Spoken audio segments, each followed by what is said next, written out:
Good morning बच्चों। मैं doctor शिखा तिवारी, पंडित शहदेव प्रसाद त्रिवेदी महाविद्यालय रमईपुर कानपुर से ऑनलाइन पढ़ाई में आपका स्वागत करती हूँ। मैं आपको बीए द्वितीय वर्ष में द्वितीय प्रश्न पत्र हिंदी कथा साहित्य के अंतर्गत उपन्यास और कहानियाँ पढ़ा रही थी।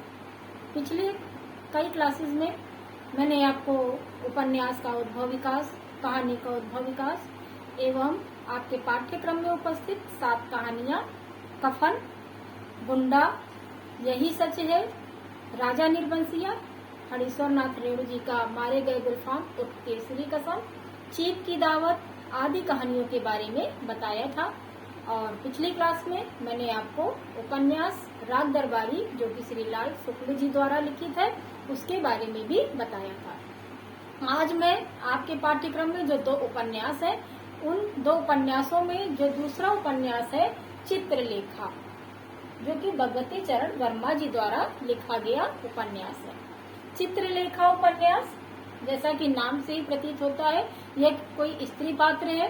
तो जैसे जयशंकर प्रसाद जी का नाटक ध्रुव स्वामिनी नायिका प्रधान होने के कारण इस नाटक का नाम ध्रुव स्वामिनी रखा गया, उसी तरह से उपन्यास में चित्रलेखा नायिका प्रधान होने के कारण इस उपन्यास का नाम चित्रलेखा रखा गया है। तो चित्रलेखा उपन्यास की जानकारी प्राप्त करने से पहले हमको भगवती चरण वर्मा जी के बारे में संक्षेप में जान लेना बहुत आवश्यक है, क्योंकि जो बहुविकल्पी प्रश्न होते हैं वो उपन्यास और उपन्यासकार दोनों से ही पूछे जाते हैं।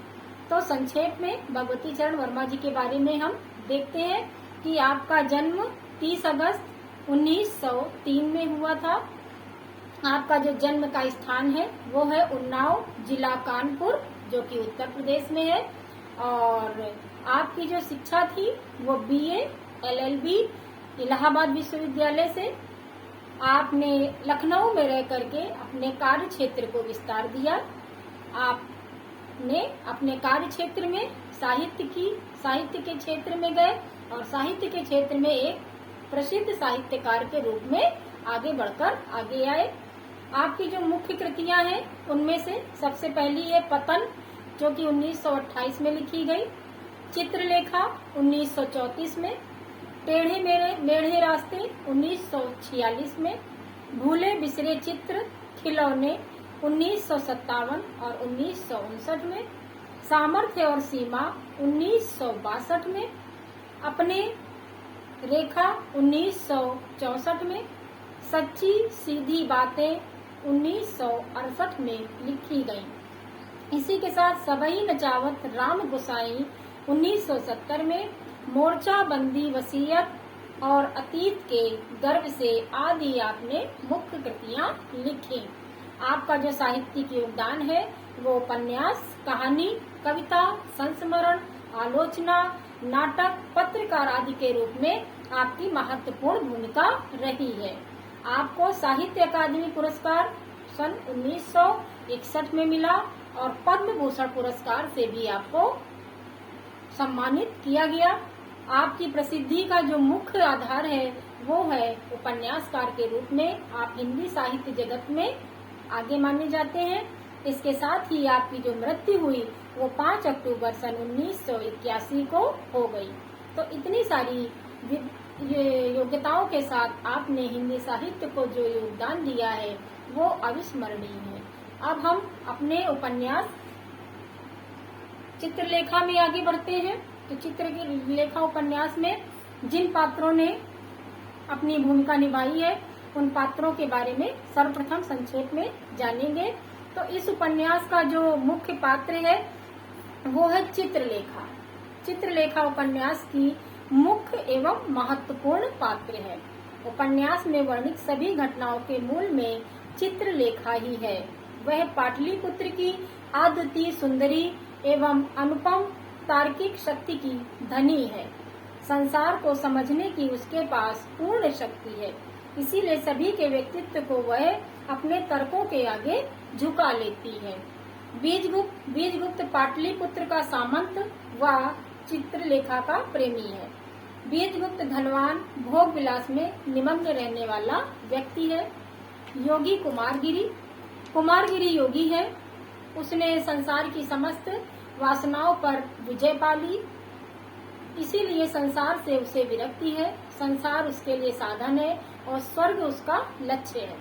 महागुरु रत्नांबर, महागुरु रत्नांबर पाटलिपुत्र के गुरुकुल के प्रधान है।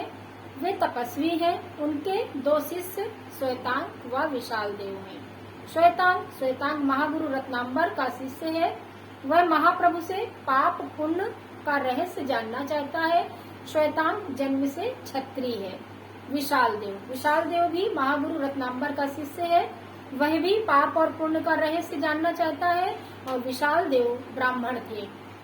यशोधरा इस उपन्यास की दूसरी प्रमुख स्त्री पात्र है।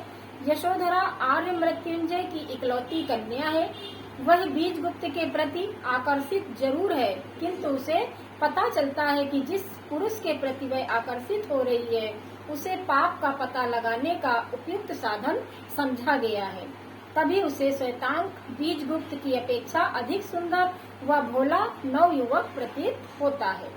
आर्य मृत्युंजय पाटलिपुत्र का वयोवृद्ध सामंत है।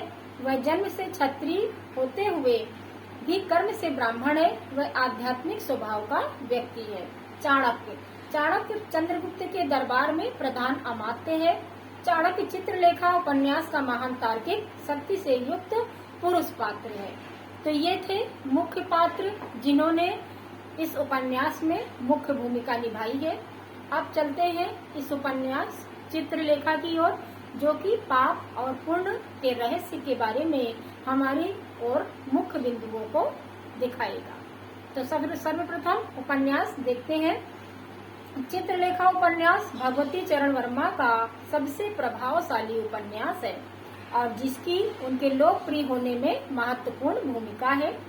चित्रलेखा उपन्यास का कथानक काल्पनिक है, यानी कल्पना से भरा हुआ है और ऐतिहासिक परिवेश को भी लिए हुए है। सर्वप्रथम उपन्यास में महागुरु रत्नांबर के दो शिष्य श्वेतांग और विशाल देव जीवन से संबंधित कुल मूलभूत प्रश्नों के उत्तर पाने हेतु महाप्रभु रत्नांबर के पास जाते हैं। युवकों के प्रश्न पाप और पुण्य से संबंधित होते हैं। उदाहरण, पाप और पुण्य क्या होता है, पाप और पुण्य को कैसे निर्धारित और परिभाषित किया जा सकता है आदि। महागुरु तर्क वितर्क करने की अपेक्षा अधिक महत्व व्यवहार पर देते हैं। योजनाबद्ध तरीके से दोनों युवकों को उनकी प्रकृति के अनुसार जीवन क्षेत्र में भेजा जाता है। श्वेतांग क्षत्रिय है, इसलिए उसे सामंत बीजगुप्त के पास महल में भेजा जाता है, जो भोगविलासी प्रवृत्ति का परिचायक है। विशाल देव को कुमारगिरी के पास भेजा जाता है, जो योगी है और तपोवन में रहता है। दोनों युवक अपने अपने गुरुओं के पास रहकर जीवन में पाप पुण्य के रहस्य का पता लगाने का प्रयास करते हैं।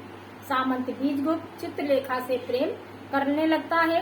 चित्रलेखा नर्तकी है, वह अत्यंत सुंदर है। वह एक विधवा ब्राह्मण है जो 18 वर्ष की आयु में विधवा हो जाती है और अपने वैधव्य जीवन में कृष्णादित्य नामक युवक से प्रेम कर बैठती है। कृष्णादित्य शूद्र का पुत्र था, जिसके कारण उनके प्रेम को सामाजिक स्वीकृति नहीं मिलती। कृष्णादित्य अपनों के बहिष्कार के बाद दुख सहन नहीं कर पाता और वह इसी की वजह से मृत्यु को प्राप्त कर लेता है और दोनों की संतान भी जीवित नहीं रह पाती। ऐसे में एक नर्तकी उसे आश्रय देती है और चित्रलेखा पुनः समाज में प्रासंगिक होने लगती है। बीजगुप्त को चित्रलेखा से अधिक लगाव हो जाता है और चित्रलेखा भी बीजगुप्त से प्रभावित होकर उससे प्रेम करने लगती है। चंद्रगुप्त मौर्य के दरबार में योगी कुमारगिरी चाणक्य के नीति शास्त्र व धर्म संबंधी विचारों से सहमत नहीं थे, किंतु चित्रलेखा के उत्तर के समक्ष वे पराजित हो गए। योगी ने आत्मशक्ति के दुरुपयोग द्वारा जो दिखाया था उसे दंडित करने का अधिकार चित्रलेखा को दे दिया जाता है। चित्रलेखा विजय मुकुट कुमारगिरी के मस्तक पर रख देती है। चित्रलेखा के सौंदर्य को देखकर कुमारगिरी के हृदय में सांसारिक सुख का अनुभव होने लगता है। चित्रलेखा भी कुमारगिरी से प्रेम करने लगती है। यह भेद श्वेतांक जान जाता है, किंतु चित्रलेखा श्वेतांक से अपने भेद न प्रकट करने का आग्रह करती है। चित्रलेखा के सौंदर्य को देखकर कुमारगिरी के हृदय में सांसारिक सुख का अनुभव होने लगता है और चित्रलेखा भी कुमारगिरी से प्रेम करने लगता है। पाटलिपुत्र के वयोवृद्ध सामंत मृत्युंजय अपनी पुत्री यशोधरा का विवाह बीजगुप्त से करना चाहता है, लेकिन चित्रलेखा इसमें बाधा बनती है। बीजगुप्त और चित्रलेखा को अलग करने के लिए मृत्युंजय कुमारगिरी का सहारा लेता है। कुमारगिरी इसमें सफलता प्राप्त करता है। वह चित्रलेखा को बीजगुप्त से अलग कर देता है और वह कुमारगिरी की शरण में चली जाती है। अपनी तपस्या संयम पर भरोसा करने वाला कुमारगिरी चित्रलेखा के सौंदर्य के वशीभूत हो जाता है। कुमारगिरी चित्रलेखा का प्रेम पाने के लिए उसे बीजगुप्त और यशोधरा के विवाह की झूठी खबर सुनाता है और चित्रलेखा को अपनी वासना का शिकार बनाता है। बीजगुप्त मृत्युंजय की पुत्री यशोधरा के सौंदर्य से प्रभावित होते हुए भी चित्रलेखा को भुला नहीं पाता और जब बीजगुप्त को पता चलता है कि श्वेतांक यशोधरा से प्रेम करता है तो वह निर्धन श्वेतांक को अपना दत्तक पुत्र बनाकर अपनी सारी संपत्ति श्वेतांक को दे देता है। दूसरी ओर जब चित्रलेखा को कुमारगिरी के झूठ की जानकारी मिलती है तो उसको कुमारगिरी से घृणा हो जाती है और वह कुमारगिरी का आश्रम छोड़ देती है। बीजगुप्त अपने भोग विलासी जीवन को त्याग कर पाटलिपुत्र को प्रस्थान कर जाता है। मार्ग में उसे चित्रलेखा मिलती है और वह उसके चरणों में गिरकर क्षमा याचना करती है। बीजगुप्त उसे बताता है कि उसने सारे वैभव छोड़ दिए हैं। चित्रलेखा प्रेम को ही एक दूसरे का आश्रय मानकर सब कुछ त्याग कर बीजगुप्त के साथ चली जाती है। एक वर्ष पश्चात महाप्रभु रत्नांबर श्वेतांक व विशाल देव से क्रमशः बीजगुप्त व कुमारगिरी के संबंध में पूछते हैं कि उनके अनुसार कौन दोषी है। दोनों की धारणाएं परिस्थितियों के अनुसार भिन्न भिन्न थी।